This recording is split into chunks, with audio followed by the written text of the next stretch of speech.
Thank you, everybody. My name is Alex Thier. I'm the executive director here at ODI, and we're greatly appreciative of you coming here to be with us tonight. I also want to welcome the many people who signed up to watch online. It's really my great pleasure and honor to welcome our very special guest tonight, Professor Muhammad Yunus.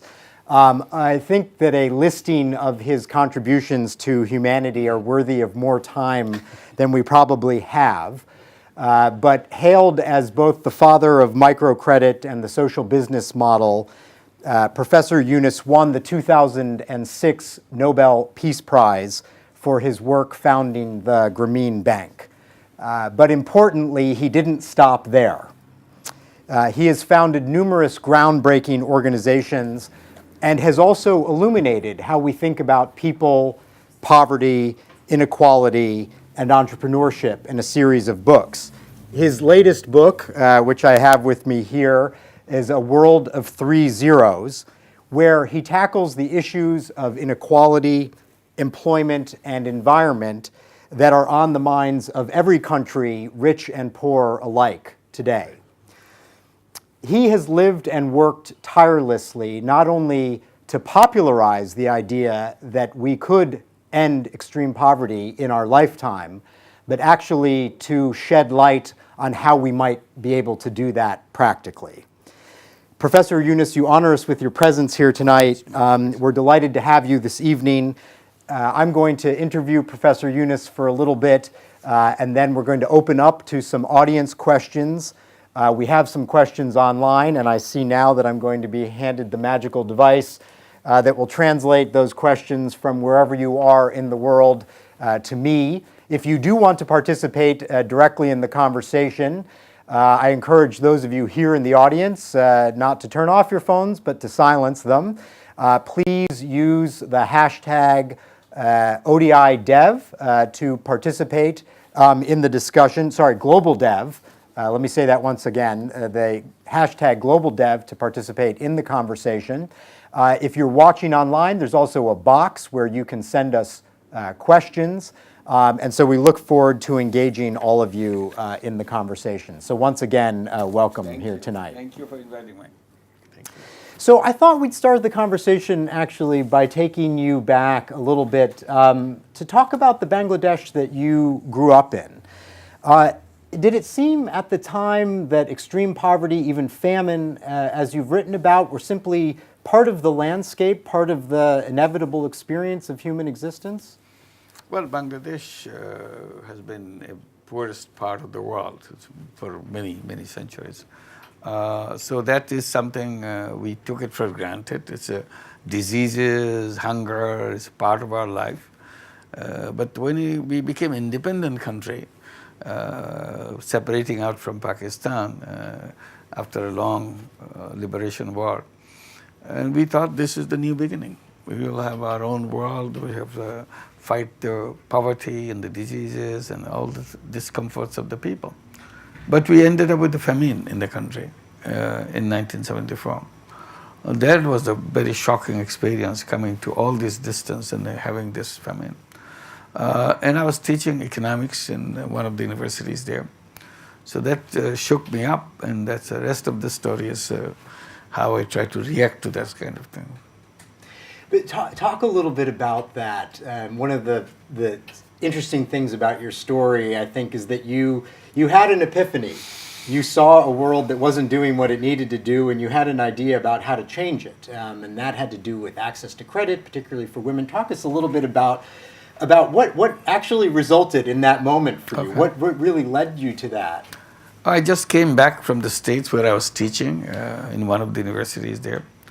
And when I heard the news that Bangladesh became independent and finally we came out of Pakistan framework, I got excited because during this time I was supporting Bangladesh liberation movement, and we were trying to lobby at the US Senate and the Congress to make sure US government changes its policy towards Bangladesh. They were opposing the independence of Bangladesh.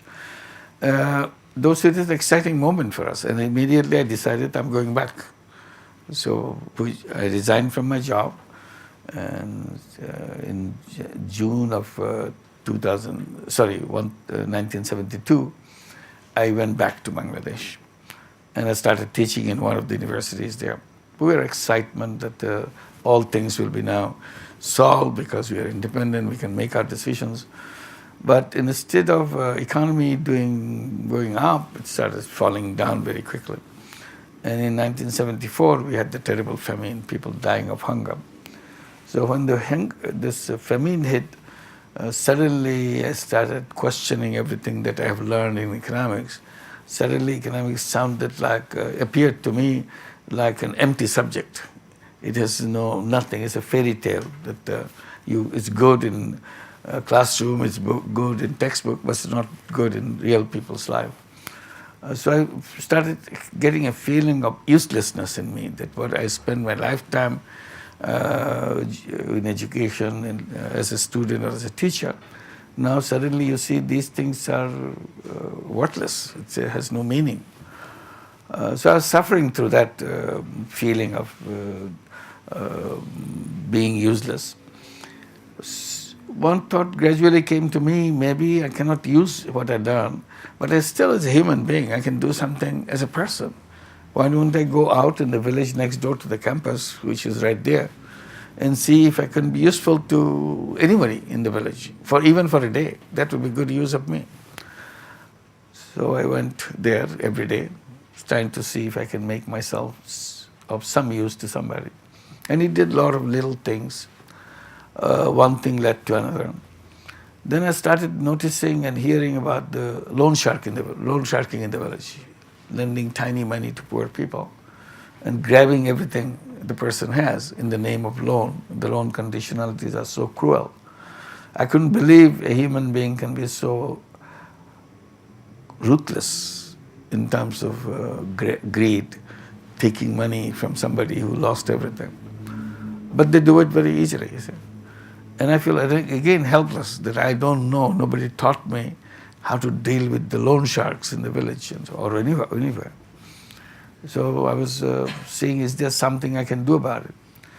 One idea came, maybe I can do something. Why don't I lend the money myself? If I lend the money, people don't have to go to a loan shark, they can come to me. So the people who will come to me, they will be protected from the victimization by the loan sharks because I'm trying to solve their problem. So immediately I started lending money out of my own pocket. I have the money in my pocket, so I thought this is a good way to do that. And people loved it. And I was very happy that they loved it. That means I'm doing something good to them. But it became so popular. More and more people kept coming, more and more money I gave. At one point, after several months, I started thinking, soon I'll run out of my money. Everybody's getting their money. What do I do then? And that started worrying me that I have to stop or I have to slow down. Idea came, why don't I go to the bank? Let the bank do it, because this is their job, not my job. I'm a teacher. So I went to the bank and said, why don't you do this? I'm doing this in the village next door to you. This is your office. Their office is in the campus, bank's office. So I said, I'm doing this. Why don't you come with me, see what I do, and you take it over from me? He said, no, I can't do that. Bank cannot lend money to the poor people. I said, what's wrong with that? Because they are not creditworthy. I said, what does it mean they're not creditworthy? Meaning they will not pay back. I said, they are paying back to me. Oh, you are different, you are going there. I said, no, you can be different too. Why don't you try to be different? He said, no, this is our rule, this is our procedure. We can't do that. Then I started accusing them all kinds of things. Every day I meet him, every day I see him. And I become a nasty guy to him. I said, should you tell people that they are not creditworthy, or people should tell you that you are not people-worthy? So why didn't you look at their perspective? They said, no, whatever you say, but I can't do that. Our rules don't permit it. So I started meeting the high officials in the banking system, all the top people. They treat me well, they give me a cup of tea to drink with them and so on. But when it comes to my propositions, I said, sorry, we can't do that. So I was frustrated. I have to now close it down completely. Then I thought, I tried one more way. I started proposing to them, why didn't you accept me as a guarantor? I hear that you have a provision. If they cannot pay back, if you can find somebody as a guarantor, then you keep the loan. So I become the guarantor for all of them. I'll sign every single piece of paper. They laughed at me. No, it doesn't work. I said, what is wrong? This is your rule. I'm quoting your rule. Oh, it probably don't work. I said, let's try it. So after several months of trying, finally they agreed. So now, from now on, I just sign papers and give the money to the poor people. They get it. So I was very happy. But soon they said, no, this is getting too big. Probably you won't be able to pay back all the money that you're giving. So we have to slow down. I said, no, we don't slow down, we move. Then I thought maybe I should create a bank completely separately, because this bank will never do this, because this is not in their blood. So I thought about creating a new bank. I tried to talk to the central bank, tried to talk to the finance ministry, some support, some opposition. And after 3 years of trial, finally I got the permission and set up a bank, named it Grameen Bank or Village Bank. Because one of the acquisitions that I made, banks always work in the city. They don't come to the village. People in Bangladesh live in the village. 85% of the people of Bangladesh live in the village. I said, what is the use of having a bank in the city? So I said, I create a bank for the people in the village. So I called it Village Bank, and lending money to the poor people, particularly poor women. So this is how it began, and that bank now has over 9 million borrowers. Still functions very strong institution.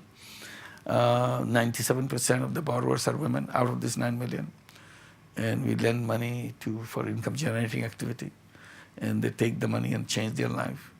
And many other things we added to this banking to make sure that they benefit as a family, continue to benefit that. So that's the story behind it, Grameen Bank. And they own the bank. So we made them the owners of the bank. So I'm not the owner, or anybody else is the owner.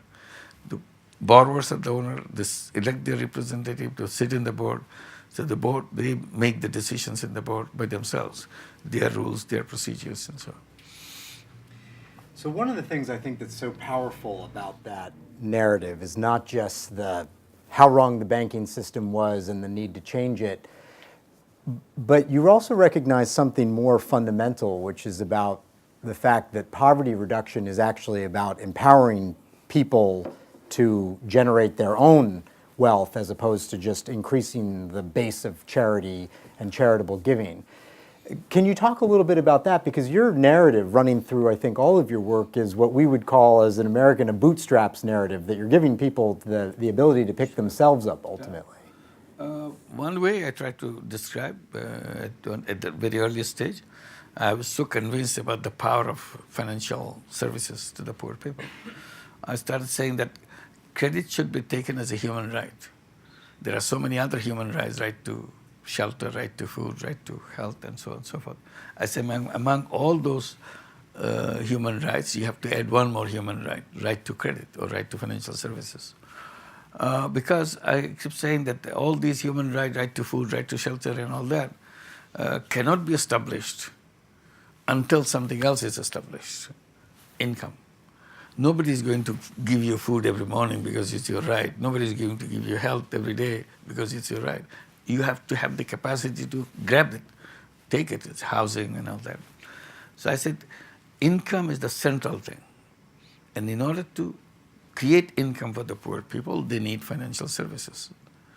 I said that we have an economy which is based on money. Money begets money. That's the way it is. But if you don't have the first unit of money, you don't have the dollar in your hand, you can't catch a dollar. You need a dollar to catch a dollar. You can't catch it in empty hand. But nobody gives them the first dollar so that they can start catching dollar and move on with that. So this is the narrative that I always had. And then I moved it to another direction. I said, look, financial or economic financial service is like oxygen to people. If you don't have oxygen in this room, we'll all stop breathing. I mean, you can't breathe. If you breathe, it doesn't help anything. You become weak. You collapse because there's no oxygen in the room.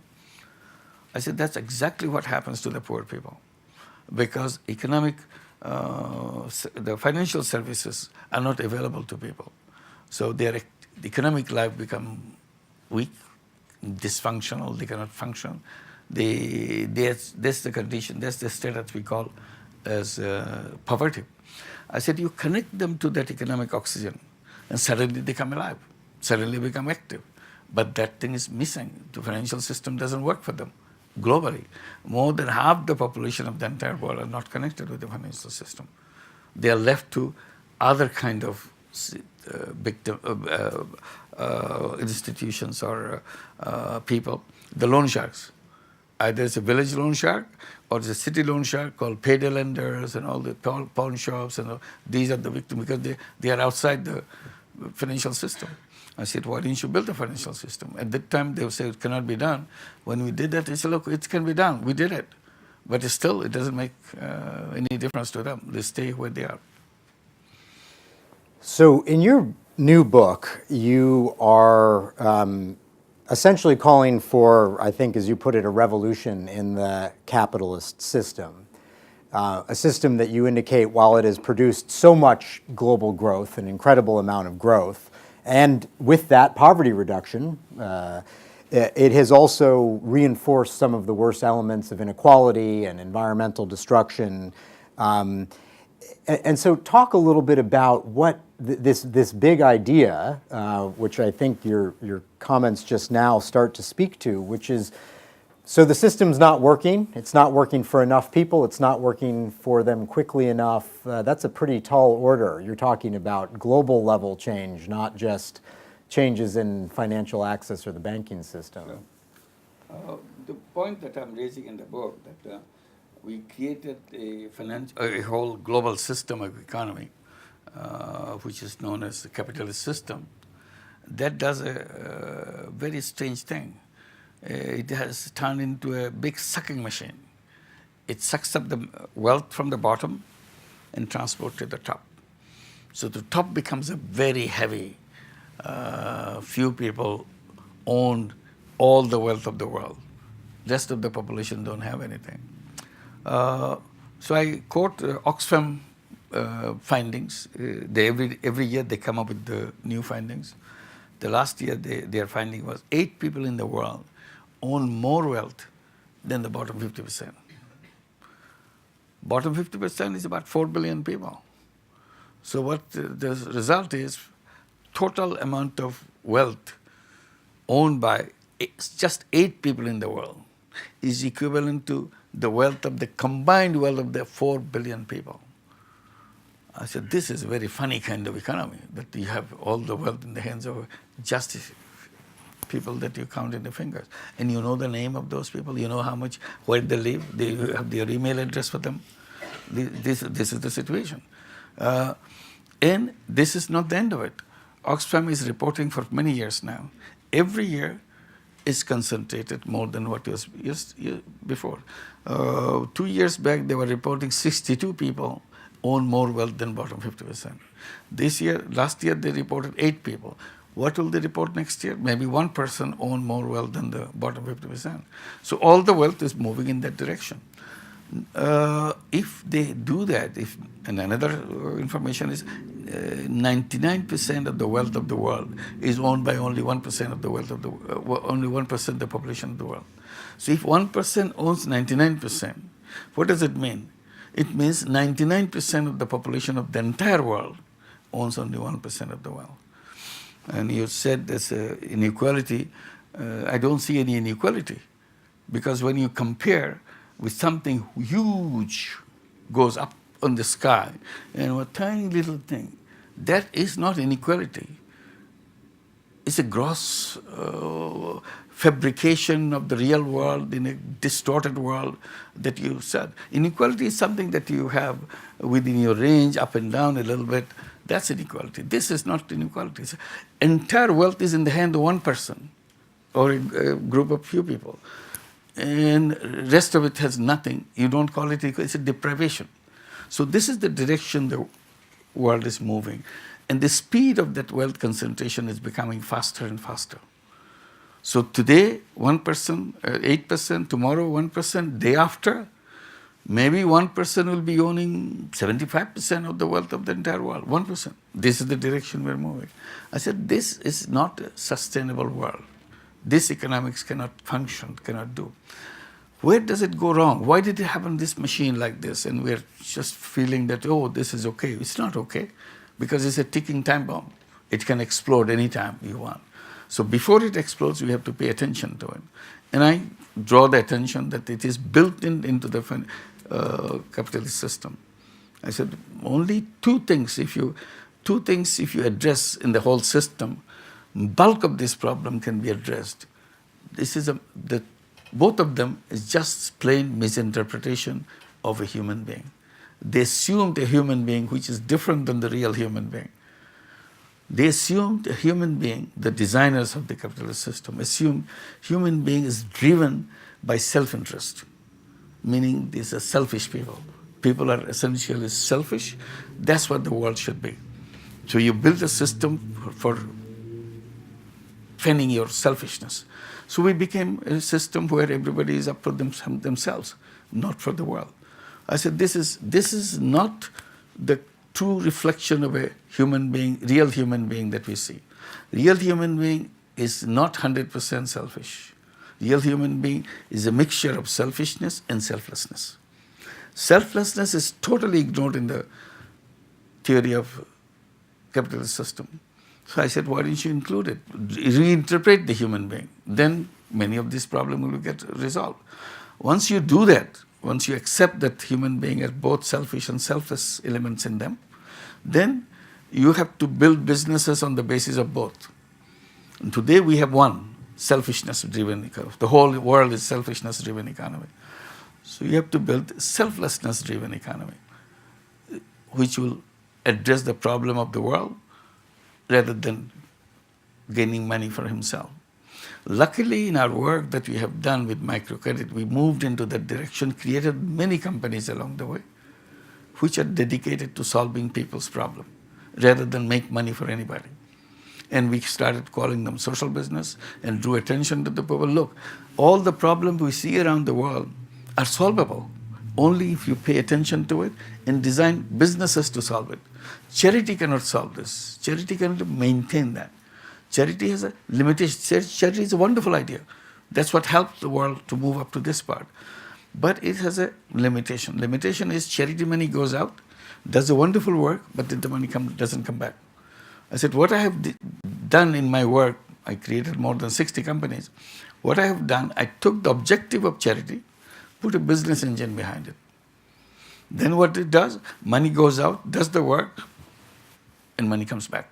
So you use the money again. You can use the money, same money again and again. You don't have to need fresh money on that. The old money can do on again and again. So I said, this is the difference. Charity money has one life. Social business money has endless life. Objective is the same. They are doing the same thing, but this is more structured. This is more something like an organism. It grows by itself.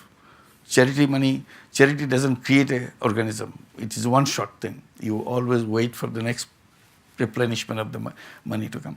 So this is what I have been doing. I said, if you do that, then the world becomes different. You can do both. You can do money-making business. You can do the selfless business or the social business. And suddenly you start doing something to the wealth concentration. Because the more the social business grow bigger and bigger, less will be the wealth concentration. Because there is no contribution of wealth concentration through the social business, because I'm not taking any profit out of it. It stays with them. And this is an engine which becomes bigger and bigger, social business, starts solving problems. So that way you reduce that. This is one misinterpretation I'm trying to bring to the notice of people, so that everybody has an option. Today that option doesn't exist. Nobody's forcing you to do social business. Simply said there is an option. You can do this, or do both, because you have it inside of you. So why don't you create both kind of businesses? If you include that, there's a transformation. Another one, misinterpretation of human being in the economic theory, capitalist theory. What is the role in the world every human being will do? The role is assigned by the capitalist system. You have to work for somebody else. Job. That's the only destiny everybody has. They have to find a job and work for somebody. I said, that doesn't fit into the real human being. Real human being, the way I see it, they are entrepreneurs. But you made them to work for somebody. I said, in history, when we are coming to this all long history, we are never working for anybody. We are independent people. When we were in the caves, we are not sending job applications to anybody. We just got things done by ourselves. There is no phone call from cave number 5 to cave number 10. Do you have a job for me? We did it on. We struggled with the life, we struggled with the nature and survived. And that's what we are. That's the thing we bring in our DNA. Being independent, being creative, being problem solver. So suddenly we are told to work for somebody else. I said, that's a misdirection of people. And in the process, what we have done, we have sacrificed our creativity. Job takes away your creative power because you got to fit into a slot. And the slot needs only a specific kind of thing. Whether you have it, you don't have it, they will put it into you. And then you grow within that slot. You cannot get out of that slot. I said, real human being is a continuously creative person. And that's what fits into the entrepreneurship.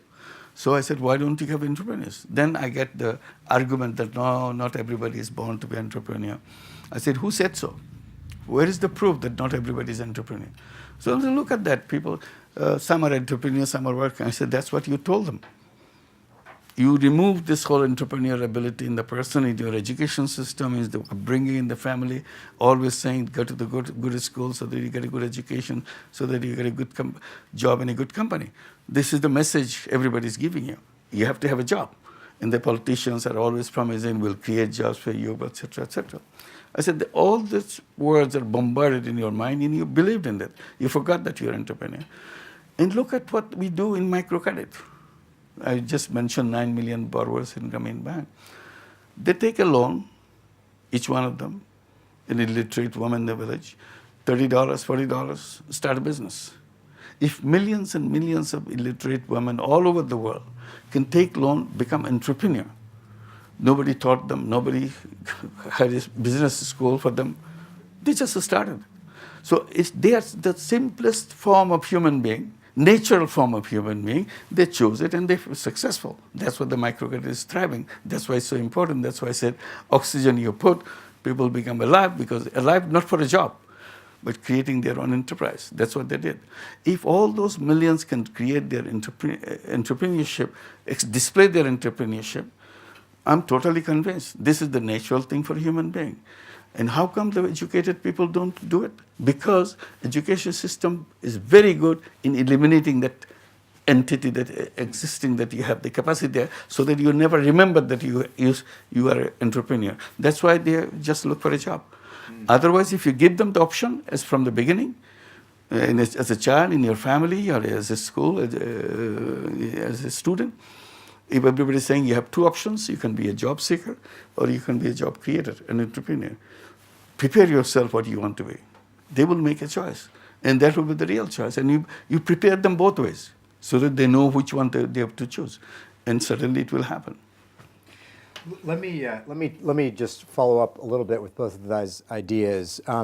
You talk a lot about what motivates people, and you know we're blessed with the type of audience who may be motivated by higher purposes. But can you talk a little bit about why you believe that the model of social business is not only something that will appeal to the types of people who show up on a cold winter night at ODI, but actually a lot of people who are thinking about what they want out of life that are really going to be required to take this idea to the type of scale that you're talking about that would actually have a transformative impact. Yeah. You just said it. What will make them happy to do something? What is the purpose that they see in the world? You see, look at the education system again. Education system we designed throughout the world, very good in giving knowledge about science, technology, literature, history, and everything. But they never discuss what is the purpose of your life. And this is the time to find out what is the purpose of my life. That's not a subject at all discussed. But that is the most essential part of it. I would say that every child, as they grow up, this is the subject they will come back again and again. What is the purpose of my life? What is it that I'm going to do the rest of my life? I'll be here for so many years, but it's a very short period. Within this, I have to figure it out and make it happen. So that is the missing part. Because why don't they discuss this? Because they assume you will be working for somebody. What is the purpose there? So you see human destiny is taking a job. I said, that is the silliest thing any human being can hear. The destiny of a human being is to work for somebody else. Human being is such a big entity. It's not designed for just ending the life of serving somebody, some company, and there's the end of the life. I said, that's something you have to decide yourself among many options, and job will be another option, one more option. But there are many other options, and you decide what you want to be. If I want to say, I would create, when I grow up, as I grow up, I want to change this world. Maybe this is my destiny. This is what I would like to do. Then I'll be thinking, how do we do that? What are the tools I have in my toolbox to make it happen? Or I want to make lots of money. Okay, that's your purpose. You want to lots of money, and you explain what do you do with that money that after you earn them. You eat them, you sit on the stacks of the money. What is it that you do? Purpose has to mean something that you did, and people will remember you that you have done this, something important for your life. So that is the missing part of it. So when we come to the question, we put in the two things, selflessness and selfishness. You will be, what do I do with my selfless part of it? So I can create a business to solve problems. Which problem should I solve? This will be a natural question. If I want to create a business to solve problem, which is the problem? What are the problems anyway? So I'll get involved with the problems. I have a list of problems. I'll rank them. Which one that I see I can do something about? And then come with the design of a business idea. How do I design a business to make it happen? To solve it so that it runs by itself. I find the investment to make it happen, and I do that. And I said, maybe somebody says, okay, I'll do that. My social business will be to take 5 welfare people out of welfare. This will be my social business. Okay, sounds good, but how do you do that? Well, I thought of creating a business which will employ 5 welfare people. And they will be out of welfare because this is exciting business they will be running. They're happy about it. This fits into their talent and their creative power. And they're there. And they don't need any welfare because they earn more in this business than what welfare can give them. So happily they get moved out. And I created the business not to make money out of these people. I created the money so that I created this business so that they can be happy and I can get my money back. And after that, I own the company, but I don't need any profit. Profit is plowed back into it. And now that it's plowed back into it, I can hire another person of the welfare. There's lining up. They say, would you take me? I said, no, sorry, I don't have an investment. Okay, now I have investment. Please come up. So I created a social business like that. Somebody created a social business they were showing me in New York City. I was not aware of it. She took us showing that. I said, wow, this is a beautiful restaurant you got. It's a vegan restaurant and so on. Then we were having meal with them and the people who have led this whole thing and creating this. Then he said, have you met our staff who are serving you? I said, yeah, I talked to one of the girls who was serving. How do you like them? I said, this is beautiful. They're wonderful service they're providing. All the stuff that we have in these restaurants are ex-prisoners. We wanted to make sure they don't go back to prison. We selected them, we trained them. Now we have a restaurant for them so that they run it and so on. Oh, I said, that is a social business. And we have no intention of making money out of this. All our intention is to make sure they are kept and they are happy and they don't have to commit crime to go back again. Because history in every country, not just the United States, young criminals come out of the jail after suffering from the jail sentence, and most likely, bulk of them, 75% of them go back to prison because their association developed inside the jail comes back, and because they don't know where to go, it's you're a prisoner, so you have no job, you go back again. That's the only way. So they want to do that.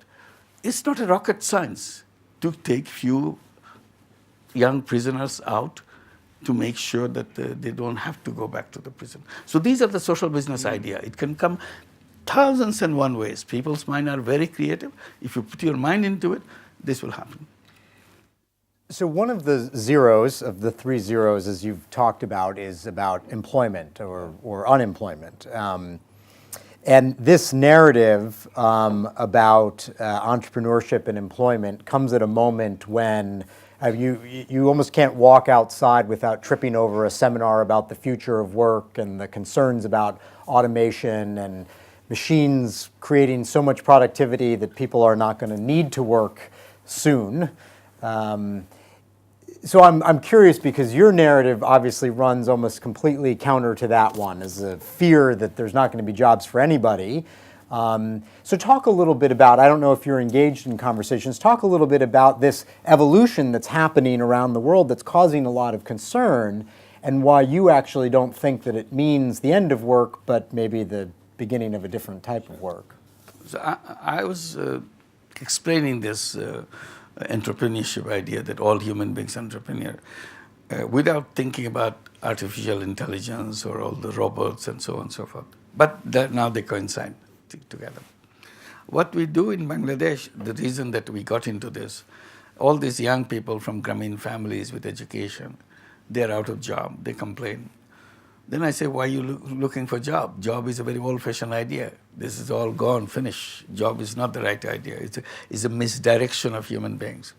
What is the right direction? Right direction is you tell yourself, I'm not a job seeker, I'm a job creator, and behave like a job creator. So how do you do that? You become an entrepreneur.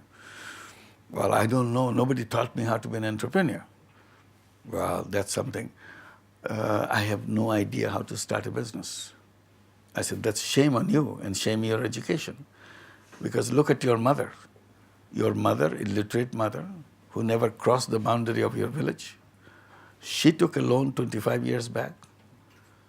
It had the courage to do that, deal with an institution, which she never did before, and start a business, $25, $30 business. And started then, and very diligently she followed it up and paid the bank with the loan, with the interest, and took a second loan, third loan, fourth loan. It's continued. And that's where you're born. Now you're telling me you don't know how to start a business. Your illiterate mother knew about it. And not alone. 9 million illiterate mothers know about it. You don't know. What happened to you? Somebody just erased it, everything. So why don't you go back to your mother? Forget about your education, start learning from your mother all over again, and see what she had, what you're missing now. See, you can get it back again. So after all this, we finally tell the young people, look, you come up with business ideas, consult your mothers, how you start a business, what kind of business you can do. And once you figure it out, you can do that. Come with a business plan for us. We created a social business venture capital fund. So once you come, we like it, the business plan, we invest in your business. We become your partner. So this is not a loan, it's a partnership. We are a venture capitalist. We give you the money and make it successful. If you're successful, return the money that we gave you and be on your own. And we are not interested in your profit because we are a social business. A social business is a non-dividend company. It's a non-dividend company to solve problems. We are solving your problem, you're on the orbit, you go as far as you go. So now, thousands and thousands of young people come with business ideas to submit to us. We invested every month. So now it's accumulating and going. I said, if all these young people can do that, anybody anywhere in the world can do that. And I tried to explain, I said, if we put money on the table, everybody in the room will become entrepreneur. But the unfortunate thing, that money is not on the table. Our financial system is not supportive of that. They are supportive. The bigger you are, more money you get. And you have to pledge everything that you got. They have nothing to pledge. The only thing, they have a dream that they want to do a business and so on. So we create a different kind of financial system. That's the most important part of it. You mentioned about employment and unemployment. I put it this way, I say, the concept of employment actually created the unemployment. If we didn't go through the employment route, we wouldn't have any unemployment because we will be all taking care of ourselves. And that's the power we bring from our history. We take care of ourselves. And we would have created appropriate institutions for that. If we become like our young people that I was describing in Bangladesh, if you all become entrepreneurs like their mothers did and their other mothers did, if they all become entrepreneurs, there is no wealth concentration anymore. Why? Because they will be picking up their own wealth. If everybody is picking up their own wealth, it will not concentrate in one hand. And second thing is, the guy who concentrates all the wealth in his hand because I work for him. If I didn't work for him, he wouldn't have this money. So we are the mercenaries. Those who are working, they're just mercenaries to help him get the money. So if all of us become entrepreneur, no longer he has any mercenary left, so he cannot get the access to the wealth. So this is the scenario that I talk. Then comes the artificial intelligence. And I was told in this trip by the big tech people, artificial intelligence is ready to take away the garment industry. And Bangladesh is a country which depends on garment industry. This is 80% of our export is the garment to the world. We are the second largest garment exporter in the whole world after China. So the whole economy is based on that. If our garment industry is taken over by artificial intelligence, they said we have designed a beautiful artificial intelligence just for the garment industry. We had some difficulty before, now we have overcome that, so it's coming. I said, how long will it take? Oh, he said about 5 to 10 years, or maybe 15 years at the best to wipe out the whole thing. I said, then what happens to us? You won't have, he said, you won't have any garment industry left. I said, where are they going to go? He said, into the backyard of a big company, because you don't need a big factory anymore. You produce what you need. You don't have to store anything.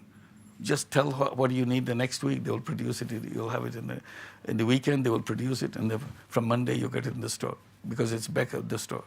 So this is the garment industry happening. So what happens to employees of the workers of the government? They're out of job. And now I read in the newspaper today or yesterday that Uber has signed a contract with NASA that in 3 cities in the USA, all their cars will be driven autonomously, meaning there'll be no driver. So they have signed the agreement, and it will start early 2020. So only 2018 and 19 in between. In 2 years or 3 years' time, they will be on the road. And once they get into the Uber, there will be the trucks. All the trucks in the world will be driven autonomously. So ultimately, everything. So that's a long story short, everything will be taken over. I said, what would the human beings doing? And my answer is, well, human beings probably will be waiting in line for the welfare because they have no income. There's no job for them. So this is the kind of world that we see. And I put another thing into it. I said, I look at the pharmaceutical industry. They spend years and years developing a particular medicine to address a particular disease. It's lots of research, lots of trial, and finally they had one medicine developed. They cannot go and start selling that medicine. Why? Because there are regulators. You have to now convince the regulator that this is not harmful in any way. Not only it will do the good job, but on the side or in any other way, it will not be harmful to the people. If you can prove that it is good, it doesn't have side effect, doesn't have harmful effect, only then government will give you license, approval to start selling it. I said, it doesn't happen to technology. Anybody can produce technology any way they want, as if it's free for all, and destroy the whole people they put all the people out of job. Nobody has anything to say. I said, there should be a regulatory board for them. So you develop your technology, come and explain to us what will happen. Prove that it will not harm anybody. Only we are convinced that no, it will not harm anybody. Only we'll give you that. That gatekeeper doesn't exist. That is the most important thing we have to do now, because otherwise we'll be finished the way scenario comes up. Scenario doesn't look good. Only thing good about what I'm saying that everybody is entrepreneur. If everybody is entrepreneur and artificial intelligence comes, what happens? Artificial intelligence will work for us because we are the entrepreneur. We're not the people. They cannot replace us because we are the entrepreneur. Maybe someday they will replace us as an entrepreneur too. Then we'll compete with them. But for the time being, we'll hire them to work for us. Since everybody becomes entrepreneur, there's nobody to work for anybody. So artificial intelligence will be the one that will work for us and will make it happen. Before we go out to the audience, let me just ask you a couple of questions about the Sustainable Development Goals, global goals. One of my favorite goals, your favorite goal, is goal number 1, end of extreme poverty by 2030. It already looks as though we are not on track to achieve that goal, and one of the principal reasons is because there are a number of countries, often called fragile states, that are falling behind instead of moving forward. So I'm curious to hear your thoughts on some of the things that you have worked on. How do we actually accelerate progress in the places where it's hardest, where the challenges are the most difficult, and where we are likely to fail to meet the goals as a result? You're looking at the negative side of the poor, soft side of the thing that's happening. I look at the exciting side of the thing, what's happening in the field of poverty reduction. First was the MDG, Millennium Development Goal. Number one goal was to reduce poverty by half by 2015. That was the goal that we have all promoted and see how it's going to be done. And in Bangladesh, we are also trying to do that during that MDG period. And luckily, what happened in Bangladesh, we achieved that goal. That's an exciting thing. Not only we achieved it, Bangladesh is one of the poorest countries in the world with a heavy concentration of poverty in Bangladesh, with a large number of people under poverty line. They came and achieved that goal of reducing poverty by half, not by 2015, by the middle of 2013, 2.5 years before that. So that's an exciting news, that Bangladesh can do that, everybody else can do that. Bangladesh government is not an ideal government of the world that they have done that. It's just run of the mill. And so if under those kind of circumstances it can happen, there's a chance, there's a hope that it can be done in other circumstances too. Take the elements what help them. So, and several other countries have done that, achieved the Millennium Development Goal. We see the reduction in poverty in Bangladesh year by year. A reduction of poverty in the 90s, whole decade of 90s, on an average 1% per year. So we had 10% reduction in the period of 90s. In the first 5 years of 2000 and 2005, reduction came to, on an average, 2% per year. In the next 5 year is 2.5%. So even the reduction is getting speedier and speedier as we come closer and closer to reduction. Even if you maintain the 2.5% reduction, if it doesn't go to 3% again the next 5 years, supposing it's 2.5%, even with the speed of 2.5% per 5 years, we achieve zero poverty before 2030. And today is 2017. We are on the track, and we can achieve that zero poverty.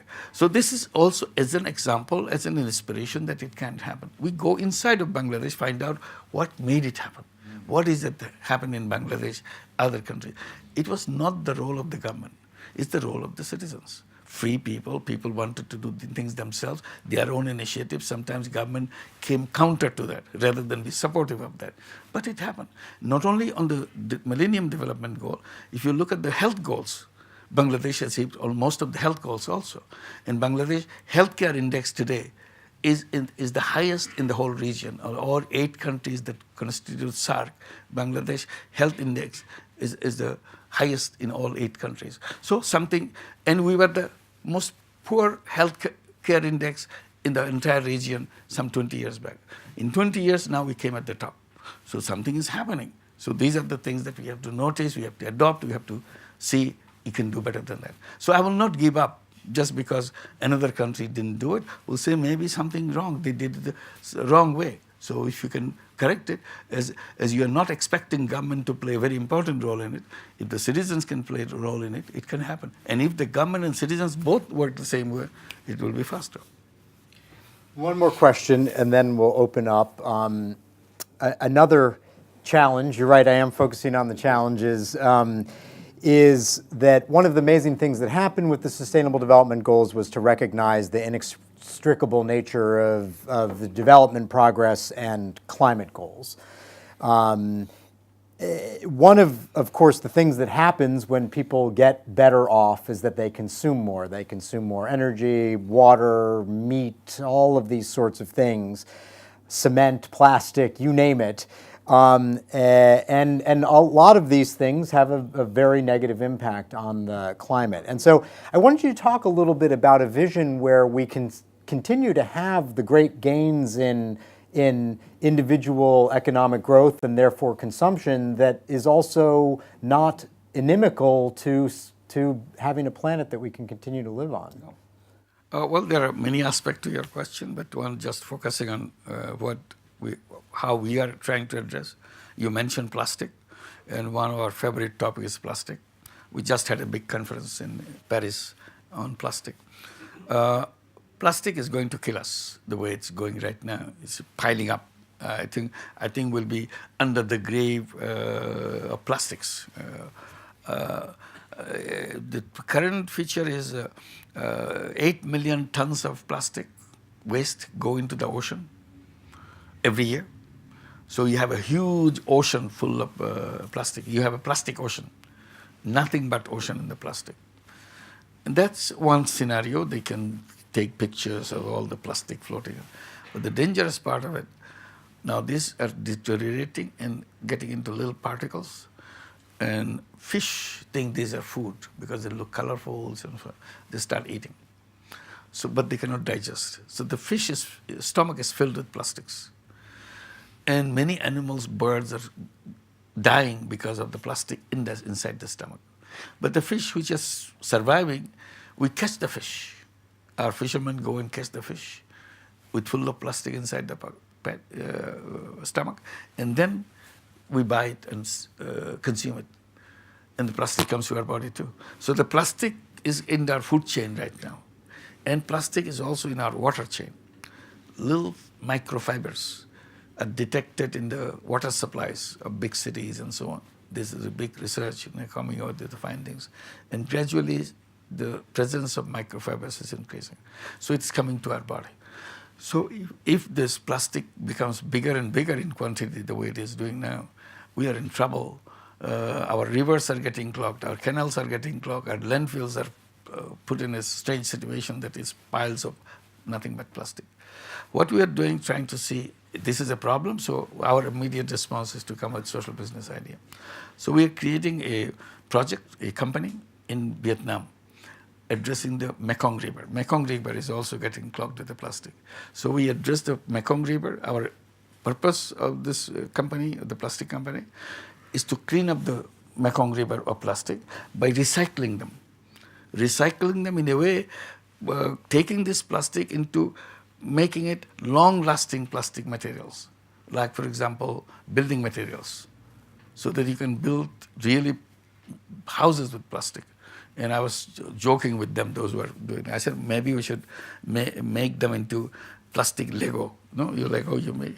So you build the house, put one Lego in another, build the house. And particularly, I said it will be good for Bangladesh, because when the flood comes, we have to dismantle the Lego and make it in a flat as a kind of a float, so that we put everything on the float and go someplace safe, because otherwise our house is gone. That's what happened. Every flood comes, our houses are gone, we have to construct again. I said, why don't we do it multi-purpose house? Sometimes it's a boat, sometimes it's a house, sometimes something else. It's a Lego fashion model, so we can do that. Joke apart, it's a possibility that how we can do that. All the furnitures can be made with plastics. But it's long-lasting plastic. It will not end up in the river.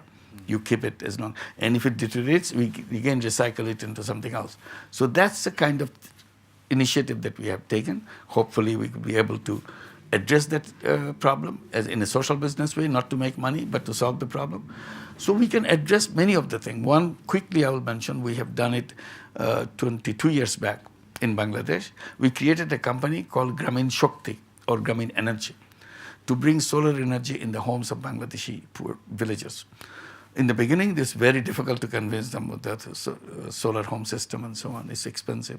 But finally, we found a way. We gave them a message that this is how you have to pay. Whatever money you pay for your kerosene every month, just pay the money to us. You don't have to buy the kerosene. You pay, and we give you the electricity, solar home system. And they say, there's no harm, I can do that. And you do that for the next 3 years. Every month, you pay the same amount, kerosene money, to us, and we give it. After 3 years, you don't have to pay to anybody. Our job is done. We got the money back. So you're on your own. You don't have to pay for kerosene. You don't have to pay for electricity, nothing. You got it. It made sense to them. Now we have nearly 2 million homes in Bangladesh with solar energy. So we replace fossil fuel with the solar energy. So ideas can come in many different ways. This is not the only one. There are 1,001 ways how to do that. And for the rich people who are using materials or lifestyle issues where they use fossil fuel and create lots of carbon emission, we have to come back and say these are the one that consume so much or eliminate so much carbon and so on, and encourage everybody to look at their lifestyle, who is contributing to this emission, so that they become aware, particularly young people become aware. Young people in school will be taught that my enjoyment of life should not take away the enjoyment of life anywhere in this planet. And then you start feeling how I live, what happens to somebody else in Bangladesh or in an island country. They get submerged, they lost everything. Their country doesn't exist anymore because what you eat, what you do, what you enjoy. So if you relate that, then some people, not everybody right away, but some people say, no, I don't want to do that. My lifestyle should not affect negatively on anybody else. I want to share this planet with them. So this has to come back in our consciousness that what I do, it harms somebody else. So can I restrain myself so that I don't harm, their children don't get into the ocean, or their homes don't get into the ocean, or their agriculture don't get destroyed? How I can do better? How do I, not only the carbon emission, how do I create carbon offset? If I create forest, there's a carbon offset. Why don't you create forest? Wherever forest is today, the natural rule is for deforestation. Deforestation everywhere. Deforestation in Africa, where the beautiful forests disappear. So we have to come back to that. So we have to reforest and so on. So the item by item you have to say and make sure that we can do something. And that's the message that the young people, businesses, and everybody should get. You can emit, if you're emitting carbon right away, you have to take action right away. You can't say it will take 30 years to do that. Carbon offset, you create carbon offset. There is a facility, there's a social business we are running. You create, with the money you give me, I'll create a social business, I'll run it. So we have to be active citizens, not just criticizing and then not do anything.